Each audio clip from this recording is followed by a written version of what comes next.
I made wild blueberry coffee cake danishes, and holy moly, these did not disappoint. I made a batch for my family and I for the week, and we are all obsessed with it. I found this creator here on TikTok, and she has a blog online, and I'll tag her down below, but this recipe is so good. So all I did here was mix all my dry ingredients and then added in the eggs and milk, and I kneaded that in my stand mixer for about 2 to 3 minutes on low. And then when it got to this consistency, I added in 3 tablespoons of butter, and then I kneaded that again in my stand mixer until my dough looked like this. And then I covered it in a bowl for about 2 hours until it doubled in size. Once it was ready to shape, I preheated my oven to 375, and then I split the dough in half using a bread knife. When I have a bread scraper, why don't I just use that? So I got that out, divided that half of a dough into 4 pieces. So you're gonna get about 8 pieces of dough, and we're gonna start shaping that. And all you're doing is putting everything into the center and rolling it into a ball. Here's a better example. I just roll it up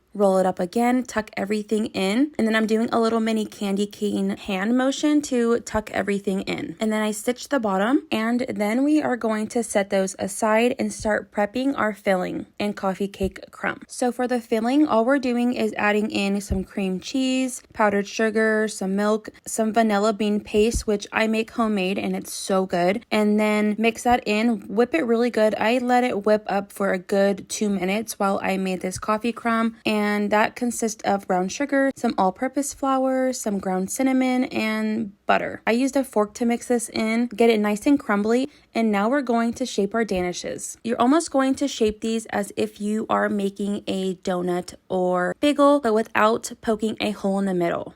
So you're really just going to be using your fingers and pushing and stretching out that dough. And then we're going to just fill it with our cream filling. Add in about 1/4 cup of wild blueberries to each danish. You're going to brush the sides of the dough with an egg and then add on your coffee crumb. You're going to bake these for 20 to 30 minutes, and I rotated my pans halfway through. And then I let it rest for 10 minutes. This is optional, but you can add a glaze on top. I decided not to, but next time I think I will. I hope you guys enjoyed. The full recipe will be down in the caption.